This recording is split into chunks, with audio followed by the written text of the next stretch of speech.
Кыргыз элин уксаңар. Бүгүнкү күндө мына Гонконгдон, Сингапурдан, Казакстандан, Россия, Англиядан келтирип, биринчи 5 резидент сертификаттарын да алышты.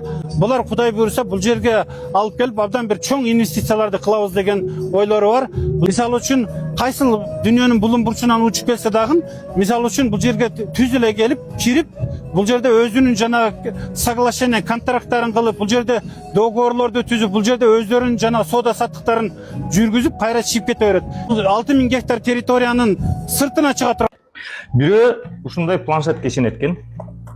Ал эми мен ушул дипломум менен экологиялык кадистигин Кыргыз Улуттук университетинен алгам.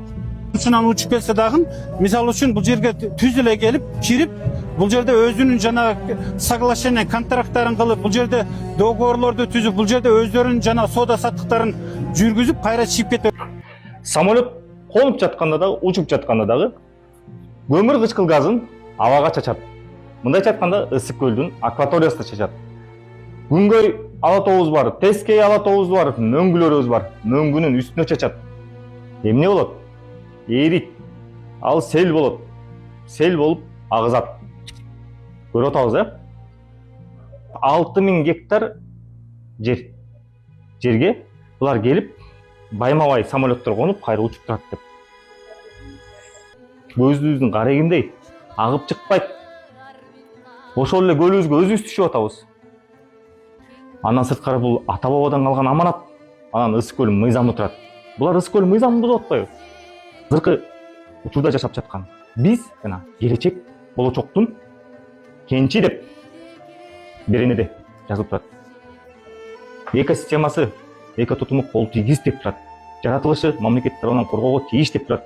Ал эми 10 000 деген киши жанагы ошо инвестициялык борборго келип кетип гыжы-гужу болуп турат дейт. Ал деген 10 000 киши, 10 000 машина айдаганда, андан сырткары самолеттер келгенде, алардан чыккан саркындылар, дейги койчу ошол жерде тамак иш ичилип турган. Кыргыздын бермети ысык көлүбүздүн экотутуму көтөрө албайт. Кичинекей. Ошол эле мезгилде бүгүнкү күндө мына Гонконгдон, Сингапурдан, Казакстандан. Сингапур биздин Талас областынан дагы 15 эсе кичинекей. Гонконг бул Кытайга караганы менен Гонконг. Bukan başka çünkü ben bukan başka onun için akça tapıyor da işte çok hapsırınca buldağı. Assalamu alaikum, урматтуу кыргыз элим, мен Кубанычбек кызы Кымбат. Мындан алдында сиздерден жардам сурап кайрылган элем. Уулум Мухаммад 5 жашта, азыр баса албайт. Ушу жол кырсыгынан улам ушундай абалга түшүп калган. Мындан алдын 3 жол операция болгон башына. Азыркы учурда башында аппарат менен жашап жатат. Сиздерден суранарым, ушу баламдын операциясына жардам берип кетүүңүздөрдү өтүнөм. Берген жардамыңыздарды алып атабыз. Аллах разы болсун барыңыздардан. Көптү көрсө көл болот дейт. Ушу баламды басып кетүүсүнө себепкер болуңуздар. Балам да бутуна туруп, өз алдынча мектепке барып, өз алдынча ойношун каалайм. Мен баламды көрүп жүрөгүм ооруйт.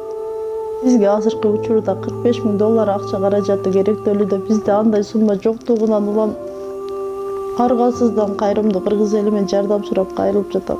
Бизге кайрымдуулук кылам деген инсандарга өзүмдүн атымда М-банк ачылган. 3197 кымбат К деп чыгат. Ошо Россия өлкөсүнөн котором дегендерге Сбербанк 3097 Нурбек деп чыгат. Ал дагы өзүмгө караштуу. Аллах таалам баарыңыздардан разы болсун. Берген жардамыңыздарды алып жатабыз. Тинькофф жок. Тиги 200-300 этаж үй. 31 июлда жана кутурма жарышка ошол эл аралык моторлук айыптар биримдиги $5 миллион берди деген маалыматтар чыгып атат. Манакка деген, Манакка 250 гектар жер. Кыргызстандан 95 000 эсе кичинекей жерге суусап турат. Жер тамсалганга биз уже мындан ары жер бербейбиз. Айыл өкмөттөр, акимдер, мэрлерге мен айтып атам. А буларга 49 жылга ижарага деп атат. 49 жылга. Чет өлкөлүк жарандар каалаганы алса, уруксат берсек жаманбы? Кыргыздын ата бабадан калган жерин басып алуу, эко тутум экологиясын, жаратылышын, жан жаныбарлыкты бара кыруу. Кыскасы, жана Сингапур аба жок деп атпайбы, өзлөрүнөчү аба, дем ала турган. Ысык көлүбүз кереметтүү мондай дем ала турган жерде биз көмүр кычкыл газын жана кышында бишкегибиз эмне болуп калат? Көк түтүн. Ошого айландырып атпайбы? Көлүбүздүн батыш жагынан улан, чыгыш жагынан ынташ шамалы экөө бири-бирине мындай карама каршы мындай уюм болуп айланат. Ошол самолеттордон келген жанагы ошо 10 000 жана шаарчалардан чыккан көмүр кычкыл газдын баары тең ысык көлүбүздүн үстүнө түшүп атпайбы? Ошо мөңгүлөрүбүзгө түшүп атпайбы? Кумтөр ансы деле миллиард деген сомдук таштанды таштап алып кетип калды го. Инвестор дегенибиз эмне болду? Таяктагы бир инвестор деген ат менен шылуундарга берген атабыз. 4-5 миллион доллар чөнтөк кызыкчылык үчүн ушуну сатабыз деп атат. Муну сатпаш керек. Ошо кумтөрдөн акыркы убакта эмне пайда таптык? Билет го кыргыз эли. Алтын аяктан ичелекпиз го дагы деле. Кыргыз элим, ойлонолук. Ата-бабадан калган аманатты келечекке жакшынакай өткөрүп берелик. Экономикада отуп, экологиясыз калабыз. Экология таза болбосо, оорулар ансыз дагы ооруп атат. Ансыз дагы нечен деген балдар ооруп атат. Жана кутурма жарыш балыктарыбызды кыра турган болсо, канаттууларыбызды кыра турган болсо, ал эми могу инвестициялык борбор деген бул биздин келечектеги балдарды кырат. Кыруу деген себеби жутуп аткан абабыз кир болот. Кир аба жутсак, оорулар пайда болот. Ал эми оору пайда болсо, атене бул коомдун, улуттун жок болушу. Кыргыз элим жана 31-inde өтө турган кутурма жарышка каршы деп петиция кол койгондар. Петиция шилтемеде турат.